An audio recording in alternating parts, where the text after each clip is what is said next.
Alaska, the spring thaw brings partiers out of hibernation. We're gonna look for a man dressed in a bear costume that is allegedly selling shrooms. What's up, a bear? Put your hands up on my bar, do it now. And when real bears wake up hungry, troopers take every precaution. We'll pack in our shotgun with slugs. Might end up having to shoot one. And a call for help on the ice. She's lost and sounds confused. She could die. Is a matter of life or death. We need to respond immediately. Hey, man overboard! From patrolling the world's largest fishery. There is one word to describe this fishery: insanity. To showdowns with some of the country's most armed citizens. They said he probably has an AK-47 with him.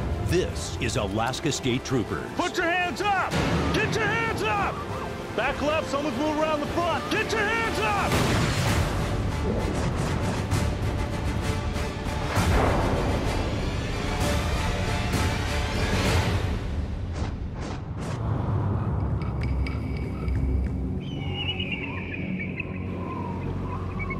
Spring in Alaska's western frontier, where in the remote town of Bethel, rising temperatures still only mean 20-degree days and 8-degree nights. Not the type of temperatures to get lost in. Bethel PD has somebody that's lost. They were possibly trying to walk to Queetla, and she's intoxicated, it sounds like. She said she's wet as well. So we need to, being that she's wet, we need to respond immediately. Trooper Dan Gunderson knows firsthand the dangers of prolonged exposure. Before I was a trooper, I used to be a teacher out here, and one of my students, he was riding a snow machine, crashed, and then was wandering around, and he froze to death. He doesn't want a repeat of that tragedy. The woman is trying to walk 11 miles across a frozen river. If she falls through the ice, she has less than 15 minutes before hypothermia can turn fatal. She's in an area that we can't really access with a patrol truck without getting stuck. So I'm gonna respond on the snow machine. The other trooper's gonna go out and be in the area. You go up in there and just come in, and we'll maybe try to meet. Yeah. Don't do don't get stuck, you know, but... No. I'll turn my lights on when I get to the top. Okay. Trooper Gunderson heads out on snow machine.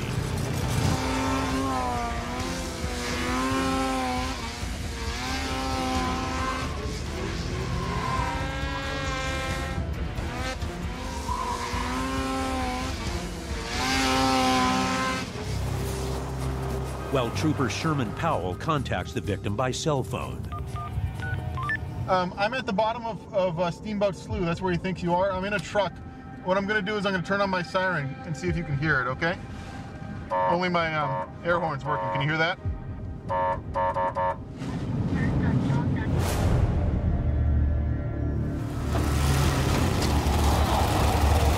After nearly an hour, Gunderson spots a clue, a set of fresh footprints.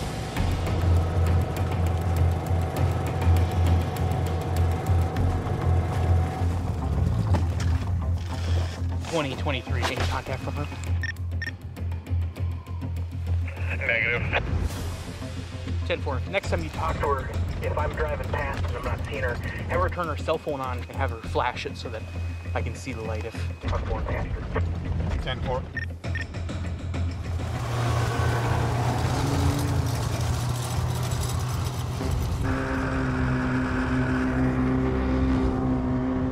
But the tracks lead Gunderson into immediate danger. Thin spots and cracks on the frozen river from the rising spring temperatures. The river, it's not yet fully frozen again, so you got really good ice right here, you got not so good ice on top of that, so then you'll fall in. Yeah, you can get in a lot of bad trouble really quick. Okay, I'm gonna go across, so hold on. Okay.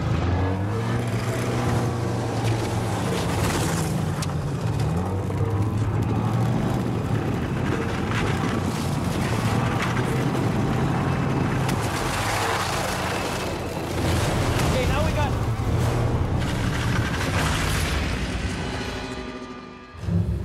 Gunderson, this is 1 Charlie 22. Gunderson, 1 Charlie 22.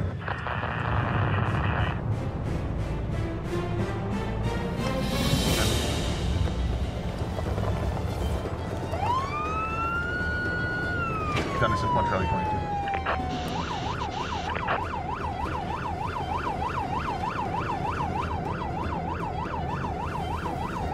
Gunderson, this is 1 Charlie 22.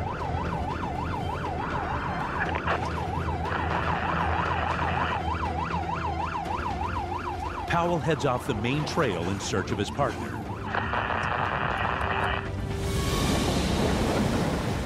But the deep snow stops him in his tracks. Now I shovel.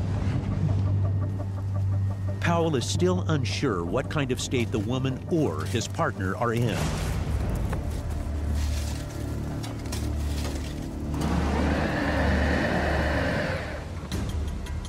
He's stuck. Pull forward just a little bit. Gunderson, this is 1 Charlie 22. Gunderson, 1 Charlie 22. Gunderson, this is 1 Charlie 22. 2023. I got her. 10-4. 10-5 with you at the bottom of the slope. 10-4, are you going to continue down? Negative, it looks worse up here. Okay, I'll bring her down. I'll meet you at the bottom. 10-4. All right, well, you feel all right? My feet are cold, but I can manage. Okay. Because I'm a survivor. Okay. I love to be outside. Okay. So you're going to walk to Queethla? Yeah. All right, well, we'll talk about that more when we get back. Let's Okay. let's have you sit on the snow machine real quick. I want to check your feet. But they're not frostbite. Okay, they're not frostbit? No. Okay. Because I could feel. Okay, yeah. Oh, boy. Let me tie your laces so they don't fall off, and then we'll get going. You know what? We've got all this snow in here. Okay. Oh, boy. My Feels pants, like it's frozen, huh? yeah, my pants are frozen.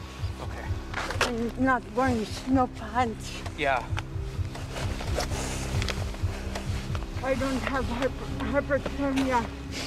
Okay. We'll bring you to the hospital just to be sure, okay? Okay. They rush back to Powell's truck.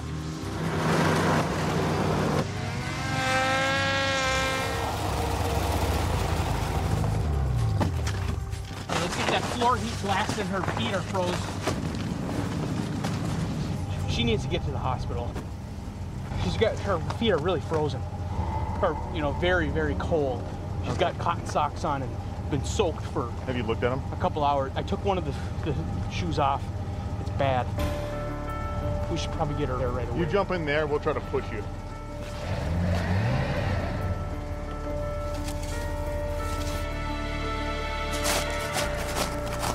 It's all the way down.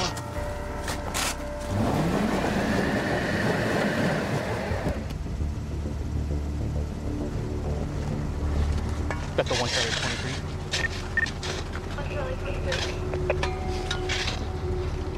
Yeah, if you could have an officer respond, have them stay on the plowed trail. We can transport the victim to them via snow machine. Don't want to risk getting them stuck out here. Affirmative. I'll have him turn on his overhead so you can see him. 10-4.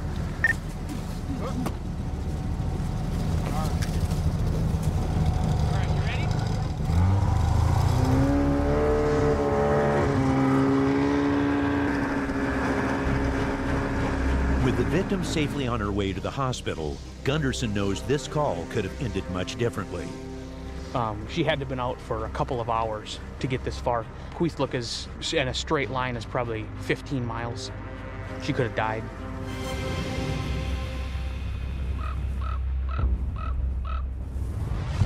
"400 miles east in the Matsu Valley, a rise in temperature means a rise in crime. Back from T38. T38. I'm in the middle of SVD, but I was just flagged reference 2 guys in a fist fight at 1010 about a half a mile down Boulevard. It appears there's a fight on the road just down from other troopers. Hang on. We're gonna be there in about 10 seconds. And we'll see what this guy's doing. Looks like it's gonna be a WMA black jacket blue jeans. 10-4. He's got a mallet in his hand. 40. Keep your hands where I can see him. Turn around. Why are you carrying a mallet? I just picked up that. Hey, turn around. You got blood all over you. What's going on? Oh, my cousin just came up to me and started fighting with me. Your cousin came up to you and started fighting? Where's your cousin at? He took off in his car. What kind? Come on, man. Don't lie to me. What kind of car? A green car. Do you have any weapons on you other than the knives and stuff? No. What's he dressed like? What's his last name? Big boy. Come on, man. Don't lie to me. What? I'm telling you. Come on over here, man. By the look of this man and his weapons, Trooper Josh Veris is worried the other man might be seriously injured. Can I ask something? Why do you have a mallet in your hands over there? I picked it up at... You picked up because you were going to fight with him with it? No. Do you have phone number on your phone? Go and look it up. They call the other man's cell phone, but get no answer. Any word on the other male half? You got an address for him? Have you sent someone there yet? Let's do that.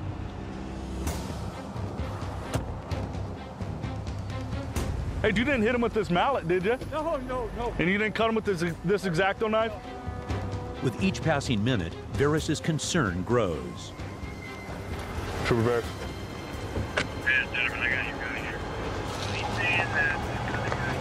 So the guy I have in custody here swung at his cousin with a hammer? What's the other half saying?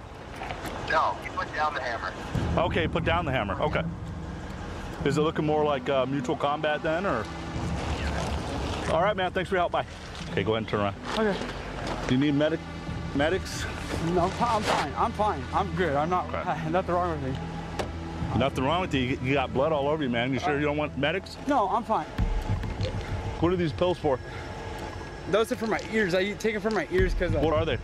They're type of I think it's a Seroquel or something. I take those things because look at my ear. Huh? See my ear hole? Yeah. I got the thing growing out of it, and that's the only thing that takes pain away. How come the prescription on this bottle is ripped off? I have no idea. Are you prescribed these by a doctor? No. You're not. So how did you get them? Somebody gave them to me. Somebody gave them to you? Yeah. Okay, how much did you pay for? I didn't. She gave them to me. You know you're not supposed to have it if it's not prescribed to you, right? Yeah, I do kind of know that, yeah. Yeah, you do know that. Okay. Go ahead and have a seat back there. Now he's in possession of a controlled substance. So fortunately, he's going to go to jail for it today, and he can explain to a judge and jury about why he can't get a legal prescription.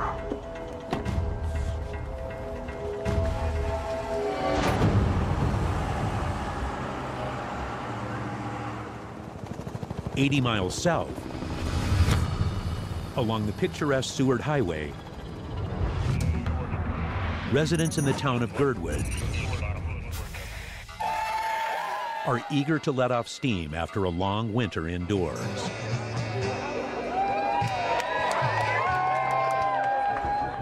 For now, we have the Forest Fair going on, so it means tonight it's going to be pretty busy. We're going to bring all of the troopers off of the highway and bring them into the Girdwood area. It's the area's annual big party. What do you got under your coat? But combining drugs and alcohol in the heart of the wilderness can be fatal. There are many people out here, and Girdwood has its fair share of bears, so if they fall asleep and a bear happens to stumble upon them, I mean, you could imagine what would happen there. There have been multiple maulings in the past few months, so troopers are on high alert. But bears aren't the only suspects on the radar. 10-4. Gotta go. We're gonna go right over here to assist the trooper who is in foot pursuit.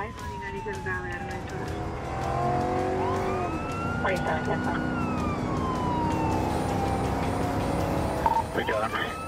Stop the bridge. Ready to place retreat. These guys are Kaiser. All right. Need some help. I got him on that side.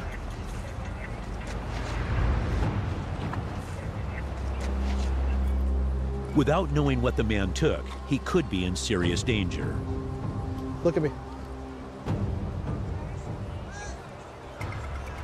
Come on. Walk to the car. Just walk. We're not going to kill you. We're going to talk to you. Nice and easy. Corin, come on. We're almost to the police vehicle. He was smoking something when we showed up. What was he smoking? It was just marijuana. Whose bag is this?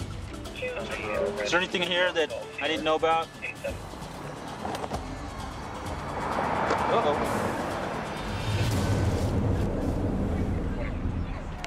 So that's where all the mushrooms are coming from. Are you selling? So you need to explain that. Is that all that you're hiding? Are you on them right now? Yes. How many did you eat? I'm not sure. You're not sure? Have you been in this level of a high before on the shrooms? Yeah. Yeah. Have you been higher than this on the shrooms? Yeah. 3. He's got 123 right there. They also find a stack of cash on him. 2.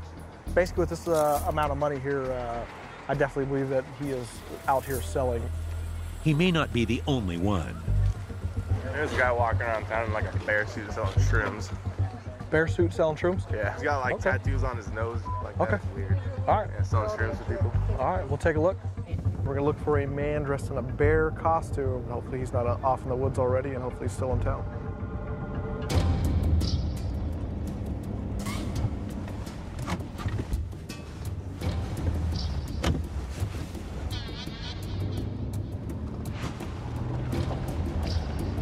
Look like a bear.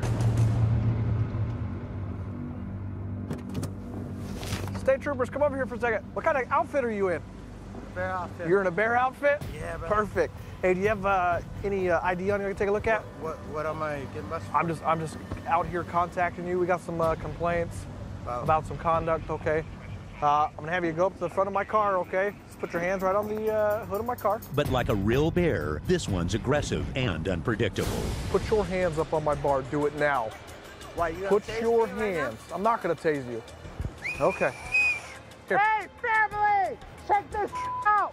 Hey, kids! Sherwood! What's up, a bear? What's up? What do you got here? You got nunchucks? Yeah! Yeah. All my boys are gonna show up here. Where are your boys at? They're gonna show up. Doesn't matter.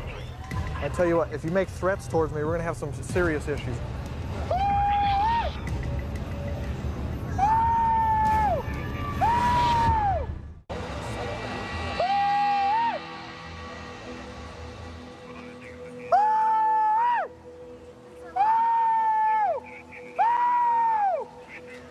Hey, don't yell, okay? You're gonna go to jail for disorderly conduct. Oh, really? What did I do wrong? A male with tattoos on his face, which you have in a bear outfit, is out here selling shrooms, okay? You match that description, so at this point you're gonna be detained for investigation. I got a pipe and I got bowls in my left pocket. You got a pipe and you got bowls in your left pocket? I have no mushrooms. No, but you have marijuana. And that's the last one. So, it's not legal. It's still illegal. It's not legal in the state of Alaska. Okay. There's no tolerance for any type of controlled substance. Marijuana is definitely a controlled substance. Never come across anybody in a bear suit, particularly not a bear with nunchucks. So this is definitely a first for me.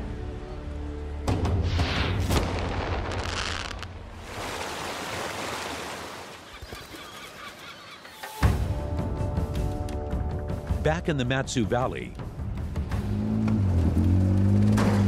encounters with bears aren't out of the ordinary for wildlife trooper Jimmy Lindbergh. Good to go. We're heading to Baldy Mountain. We got a report that there's a bear carcass up there, so we're going to try to locate the bear carcass. Once we do that, we're going to try to determine how or why the bear died. It sounds like there's a gunshot wound to the bear's chest. In Alaska, killing a black bear and not harvesting the meat is a serious crime and can bring a year in prison. This area that we're going up into It's a popular area for the local people to bear hunt. So we need to be on our toes every corner that we go around, heading up the side of the mountain. But heavily armed hunters aren't the only danger that Lindbergh must watch out for. Alaska State Troopers rescued 7 teenagers last night after a bear mauling left 4 seriously injured. The grizzly tops Alaska's food chain, and in the late spring, after months of hibernation, coming between these 700-pound predators and a meal is a bad idea. If this bear has been dead for a couple days or a week, a grizzly bear might be feeding on him. We'll pack in our shotgun with slugs and just keep our eyes open.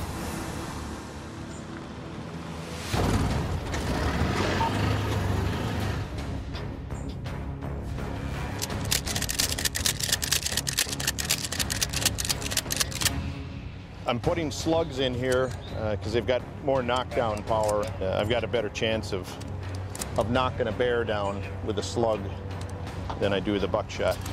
I've got a metal detector here. I've got my skinning knife. I've got a saw. And I've got some hip boots just in case we get stuck in the mud. All the necessities of a day at the office.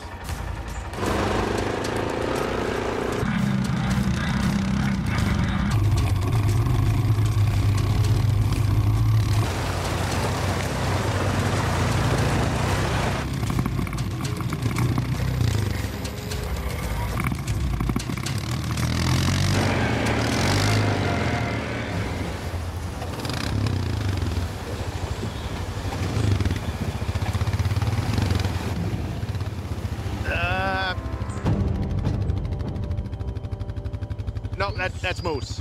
Yeah, I was thinking it might have been bear, but that's some old moose tracks there.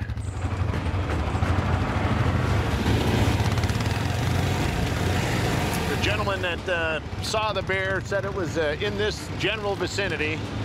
We should be able to smell it. That is, of course, unless a big grizzly hasn't drug it off and decided to make it his dinner. He stops to scan the area on foot. Without the noise of his ATV to scare them off, he's more vulnerable to the aggressive grizzlies. Right now, the young cubs are with the sows. That's where we run into a lot of problems when people get in between the cubs and the sow. Mama sow is going to do anything she can to get at her cubs.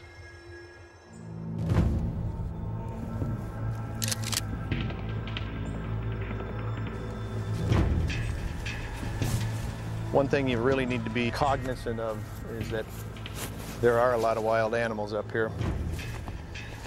You just need to make sure that they see you. I heard something.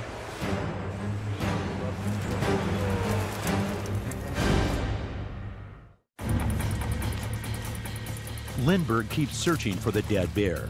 We should be smelling something. Deep in the forest, he reaches the ultimate bear lure. A bait station. So he's got a combination of salt and sugar. You can see the moose tracks in here. This entire area was covered in dog food and meat. You can see where they poured molasses all over the tree here. With all this alluring bait, a bear is likely in the area. It could be ugly. Might end up having to shoot one. It's the last thing I want to do is shoot a bear out here, but if it has to be done, we're in the right spot.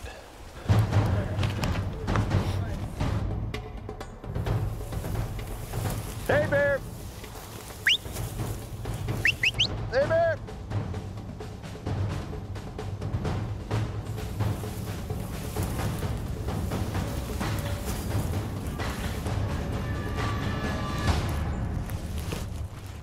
I'm thinking a grizzly came and pulled it out of here. Probably down over this hill. He finds no sign of the black bear carcass and heads out.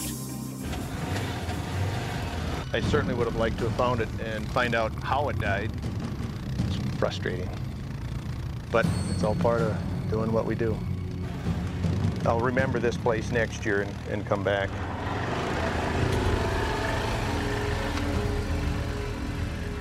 The Matsu Valley has one of the largest populations of bear in the state. But it's the human population that troopers worry about most. Just miles from the bait station, Trooper Barris picks up where he left off, right in the thick of the action. This gentleman's name is Ron. He's an elderly gentleman. He kind of considers himself a constitutionalist, if you will, and believes he's a sovereign citizen. So I've got 3 other units going with me, past dealings with some of these guys. A lot of them are armed, to say the least. So. A call from the complainant puts Barris on edge. Now, how many people do you suppose are at Mr. place? 2 to possibly 4.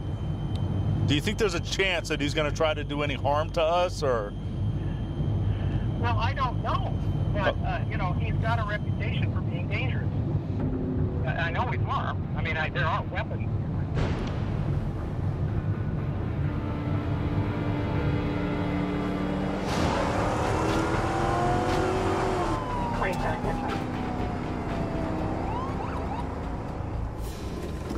Barris meets with 2 other troopers to formulate a game plan. He's at the house, from what they think. They said he probably has an AK-47 with him. That's all we got. We're gonna go to the complainant's house. He says about 150 yards down his driveway. He says there could be 2 to 4 people at his place right now.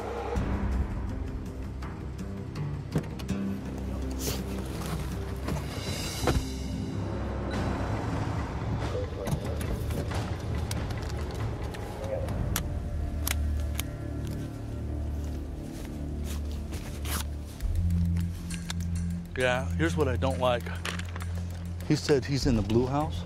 He said he lives in a shanty, and I really hope that that's not the shanty, so. Looks like there's a red car on the drive. Yeah.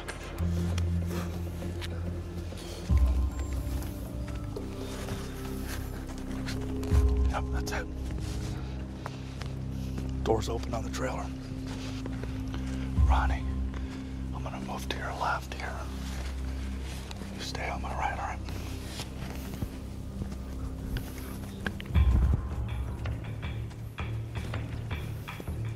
He's moving.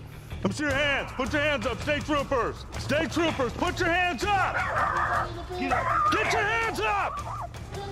Back left, someone's moving around the front. He's really old. He doesn't know what's going on right now. Put your hands up, Ron. Let me know when you're clear. Back left passenger. I can see him, everybody. Ronald, get your hands up. Tugger. Ron, get both hands where I can see him. You have a warrant for your arrest. Put your hands up. Do it now. Where's Ron at? Don't shoot old dude. Any weapons on you, Ron? Okay. Hands where I can see him. Move the back of the vehicle, all right? Move as slow as you need to. Keep them up. Don't be putting them down. Put them up. The troopers pull 3 others out of the car. Turn around. Turn away from me. Anybody else in the box, Ron? Are there any other people besides the guy on the camper?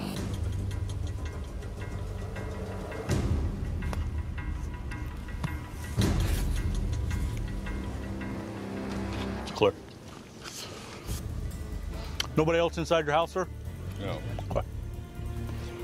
How old are you? 22. 22? How old are you? You're 17. How old are you? 23. Your parents know where you're at? Yes, sir. They know you're out smoking weed? What brought all this on? Well, I've been looking for you, sir. You have a warrant for your arrest. A warrant based on what? Failure to appear. I hate to say this, but failure to appear Yes, sir. should not represent as many as time is taking our legal system to deal with this. Right. Well, unfortunately, we'll have to take you down. You can talk to the magistrate about it, and it's up to the judge on what he wants to do with you. We're going to pat you down, too, okay? Yeah. And I'm going to run like hell. Are you? Let me know how that works out for you. Hop in. Well, if I can get in there. You need help? Yeah, he might need help. Easiest way to do it is your rear end first. If you take the handcuffs off, it ain't like I'm gonna run. The troopers reel in their man peacefully. But over 300 miles southwest in Bristol Bay, hundreds of fishermen battle for a catch of their own. Watch it, watch it, watch your head top! Hey, man overboard! Grab him! Stop! Stop! Bristol Bay is the largest sockeye salmon commercial fishery in the world. There is one word to describe this fishery: insanity. With up to $250,000 on the line, Oh, geez. some fishermen will do whatever it takes for their share of the money. Get it quick! So the Alaska State Troopers are out in force to protect the fishery. They're there to make money, and if there's a way to make more money, they're going to try. Get on the boat!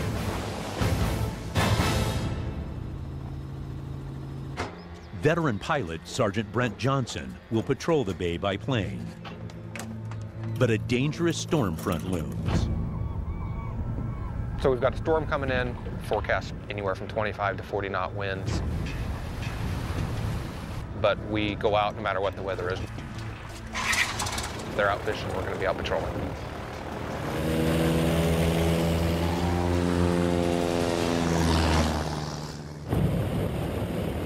We're going to have to see. We might not even be able to get out over the water. They move in like a freight train, so you got to make sure you give yourself enough time to turn tail and run back home before it catches you. They know that we obviously can't fly when the weather gets too poor, so if the weather's marginal, it's usually the best time to come out and do this, because they don't expect us to be out. All right, here we go. He heads for the fishery's southernmost boundary. And I'm just going to be sneaking along here, try to see if any boats are doing anything wrong. These guys are pulling the net in by hand out here as fast as they can. They're well into closed waters. Got another one right here trying to pull his net in. Get right over here and get a GPS point. As he documents the first two, he spots a third boat in illegal waters. The fisherman over here is standing in front of his numbers as I come by, trying to prevent me from identifying him so that he doesn't get a ticket. That's something he's going to go to jail for. So now he's on my hit list. In these merciless waters, this skipper risks more than a fine. His crew's footing is precarious at best. There they are. See? Still standing on the rails right there. Unbelievable what some people do for a couple of fish. So angry, my hand is shaking. I can't hold still and get good pictures. We might just even want to seize his boat for that kind of stuff. We're going to call him on the VHF now. This is exactly what Alaska State Troopers. You are committing a crime of hindering prosecution, and you will be charged if you do not cease and desist immediately. There's no answer. So Johnson radios the trooper skiff down on the water. Are you anywhere close to the south line? No, we're up in the mouth of the river now. It got pretty rough. Pushing down to the south line as expeditiously as you can. I have a boat that needs 7 10 80s on it, over. Yeah, 10-4, we'll work our way down there. South line, man. Yeah, it's gonna be a fun afternoon, man. What we're gonna do is we're gonna go and seize the net. We're gonna seize this whole hold worth of fish. And the 2 crewmen are probably gonna get put in prison. Well, it looks like we got what they call a squall coming in. Looks like it's working its way in pretty fast. We got a small craft advisory, which means anything under 25 feet. They recommend not to be out here, but we don't have much of a choice. It's our job. We got to come out. If they're not careful, they could end up in the frigid waters. Up in the plain, the weather's also causing alarm. It's getting real hairy here pretty quick. Kind of a race right now because I've got fog coming in over the water about a half mile from me. And I've got to get out of here before the fog gets here, or bad things can happen real quick. If he leaves before Van Spronson arrives, the suspect could get away. but the storm's moving in fast. This is extremely dangerous for me, flying around here in circles, and he's trying to play games and stand in front of his number. Not much makes me mad out here, but this makes me all for some fish. You're gonna risk my life. He radios Van Spronson for an update.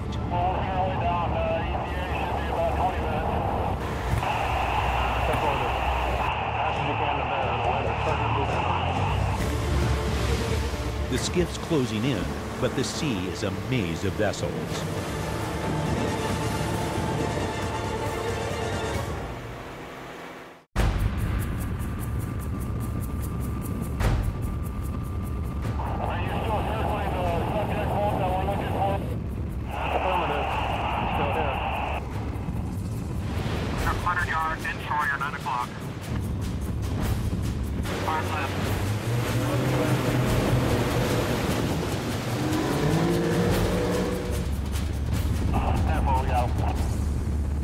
They're done fishing for the day. Hey guys, I gotta come on board and talk to you. Okay. Alright, I got bad news for you, man, because you had your crewmen sitting there blocking the numbers from the plane flying overhead. Going in the shore, you gotta talk to us about this. So you're coming back in practice right now. What are you talking about? Don't argue with me about it. You're gonna argue with the crew who's watching you. Coming with us? Yep. Last one again. They're over 2 hours from shore in treacherous waters, and Van Spronson is outnumbered 4-1. Public safety technician Mike Hansen keeps a close eye for any signs of trouble. It's been about an hour and a half or so. Probably got about another hour left to get into the dock. Van Spronson heads into the cabin and disappears from view. If he feels uncomfortable, like something might happen. On shore, Johnson anxiously awaits the vessel's return. I don't know where they are.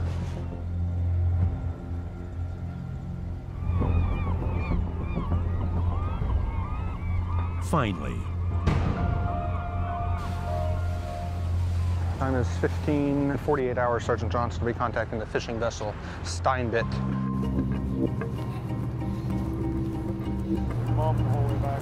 Okay. Okay. Skipper, I'm Sergeant Johnson. I was also the guy in the airplane. Okay. Obviously, we got some serious issues. You know, the putting your guys and you stand in front of the numbers, not even a little bit okay. You understand how it looks when your crew stands in front of your numbers for 45 minutes straight. I'll be honest with you, when I called him on the radio to come down, I basically told him people were going in handcuffs. I mean, is that just a panic reflex, or? I think you pretty much said it right there. Okay. We're not criminals here. the man cooperates so Johnson doesn't seize the boat, but the fishermen will still pay the price. Those fish obviously are going to be seized. They're all caught in closed waters. The nets are also going to come with us. The skipper keeps his boat, but pays almost $10,000 in fines, seized equipment, and fish. Okay. Hope things get a lot better for you.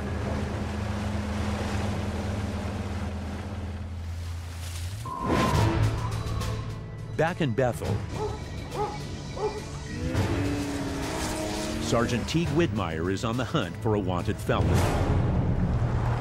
We're heading up to Queefluck, and it's a village of about 800 people. I have a warrant arrest for his involvement in stealing the Bethel Police Department vehicle. They stole it and gained access to the guns inside the vehicle and began to shoot off rounds.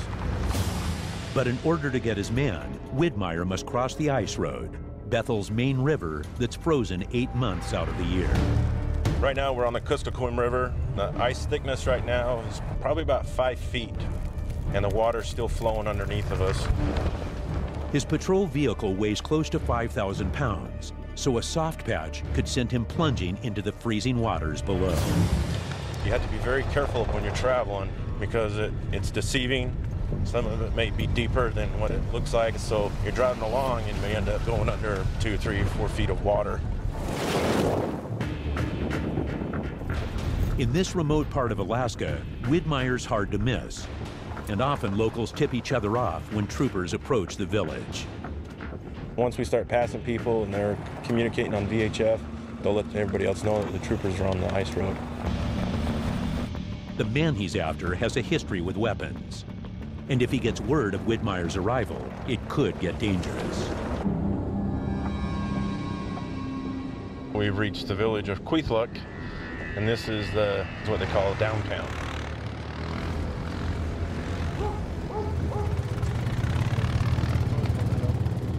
He catches up with the village public safety officer, the town's only full-time law enforcement. Max is our longest VPSO in the state of Alaska. He's the #1 guy. Good to see you. Good to see you. Do you remember this case? He was the one that stole the police department, the Bethel Police Department vehicle. Yes, I do. I know where the house is right now. You know where it's at?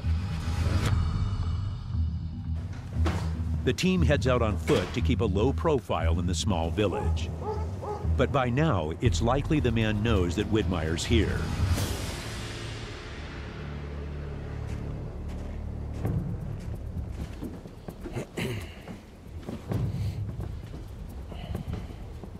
Sergeant Widmeyer, I was looking for... They're in Bethel. He's down there for a funeral. Oh, okay. Is a funeral today? Yeah. Oh. His aunt passed away a couple days ago. And it's a culture-sensitive thing to not interfere with the funeral settings that are going on. He's not going to be going anywhere. You know where he's at. We'll talk with him another day. Widmeyer takes the remaining time on patrol to check up on the locals. Hello. How you doing, ma'am? These are pike. It's pike. They're drying out their pike. Yeah, they're drying out. They'll just let it dry like this in the natural wind, and then once they're done with it, they may cut it up, and then they'll dip it in seal oil. He knows it. He knows it. He heads back down the ice road. But before he gets too far, he stops to chat with a local. You got punk in there? Is that what you got? Yeah. Punk, or ash from tree fungus, is traditionally chewed with tobacco in Yupik culture. This here is the punk. They get these off of trees, and then what they'll do is they'll break these down, they'll sell them, and you like burn it into an ash, and then you mix it with your tobacco chewing. They call it cocaine.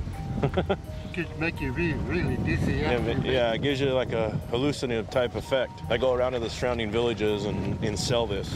The going rate for punk in the villages is $1.75 a pound. Pretty good. Well, thank you very much, sir. Thank you. Travel safe. Okay. Widmeyer's day ends, but the next day, Trooper Gunderson heads back to Queethluk to find and arrest the wanted felon. I called the tribal police chief, and he said that he knows where he's at right now. He enlists the help of a tribal police officer. There's 2 houses that are right next to each other that he is staying at. So if you want to just stay out so you can see in case he goes out a back window or something like that.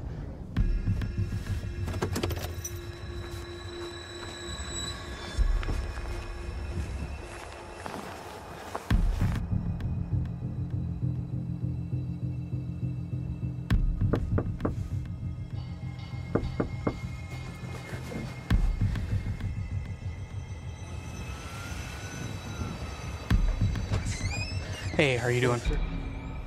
Do you know why I need to talk to you? No. All right, well, I guess we got a warrant. We got to bring you in and go to Bethel.